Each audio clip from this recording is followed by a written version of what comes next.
After 1,000 years, wearing this thing is definitely for someone who can't keep track of their stuff. Don't they know a rock can be a high-value collectible? Hearing this, All Black felt like he'd been hit hard. The knife? John borrowed it from the ambulance. As John packed his luggage, he was in a rush. At that moment, the young professor confessed her feelings. John admitted his too unashamedly. But it was just a minor twist in his long-lost saga.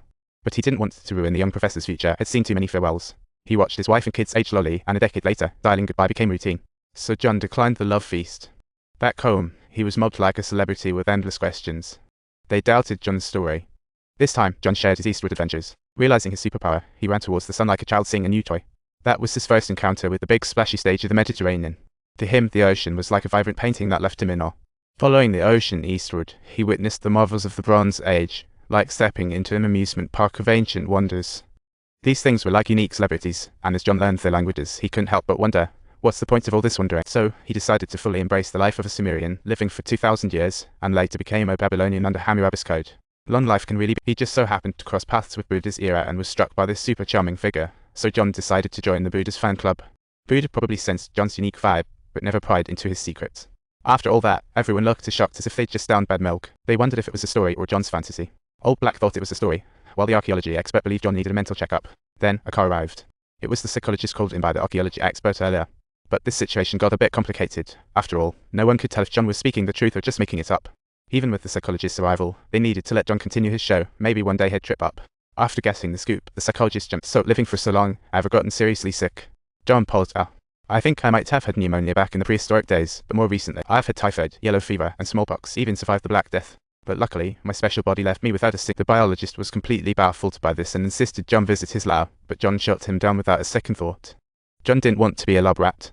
Hearing that, everyone frowned because John spun a wild tale but seemed indifferent to whether they believed him or not. Old Black asked, so, you must have learned a thing or two, right? John nodded with a smirk. I've got degrees out the wazoo. I know almost every field. Except psychology, I haven't put much homework into that. Despite that, he still couldn't surpass his time or match up to the super geniuses. The only thing he could really do was slowly mimic other studies. In other words, even a lifetime of 14,000 years wouldn't promise him true genius stats. As John spoke, everyone was left baffled by his logic, which made the psychologist restless. We're just here to test if you're lying. So he pretended to pull out a weapon and aimed it to John. Will I die if I get shot? John replied without hesitation, of course. I'm just lucky to have made it this long. The psychologist sighed in relief while puffing on his pipe and asked, what's your take on life and death? John thought that was a rather complex question. It's like getting to know someone, then they're gone before you know it, like waves washing in and out over time. Whether it's family or friends, he felt helpless, just trying to slip away before anyone figured out his secret. After hearing this, the psychologist asked John if there was ever a moment he felt like it should have been him who died. In the end, he muttered, maybe. And that one sentence made the psychologist all riled up. Questioning John, have you ever doubted if you're stealing others' lives just to survive? John seemed oblivious to the implications, but regardless, this was just too unfair. If John were immortal, the psychologist could just label him a vampire. So, the psychologist decided to conduct a real test, pulling out a real gun, sending everyone into a frenzy. If John gets shot and heals, head buy all of John's stores. Thankfully, the psychologist didn't actually pull the trigger. The biologist explained to John that the psychologist was struggling to accept his stores because his wife had just passed. Upon hearing this, John panicked. John dashed out, urging the psychologist not to overthink it, to hand over the weapon for safekeeping, only to find the magazine was empty. Back inside, John intended to wrap up the chit-chat, but everyone else was completely overflowing with curiosity.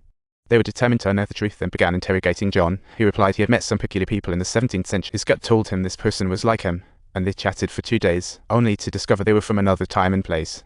But in the end, they couldn't verify the other story's authenticity, each thinking the other might be playing tricks. So they decided to part ways. Surprisingly, 200 years later, John spotted him again at a train station in Brussels. But the guy quickly vanished into the crowds. He even had the massive statue erected in his honor. At that moment, John was loving the attention. Old Black asked if he believed in God. John said once upon a time he had beliefs like everyone else, but these days, not so much. Old Black pressed, met any famous religious figures? John tried to avoid it, but the more he explained, the more curious they got. The archaeology expert raised his eyebrows, repeatedly asking about John's identity. John replied, who knows? Is he a member of a secret organization? A time traveler? Or maybe just a master of disguise? Play 12. Continue to enjoy the content. Click subscribe to dive deeper into John's next quirky adventure. After 500 years of following Buddha, John returned to the Mediterranean, morphing into an Etruscan. Sneaking into ancient Rome, he discovered it's a slaughterhouse, so he began spreading the teachings of Buddha in modern lingo. This got him on the wrong side of Roman authority, revealing the truth. John was actually Jesus in Christianity.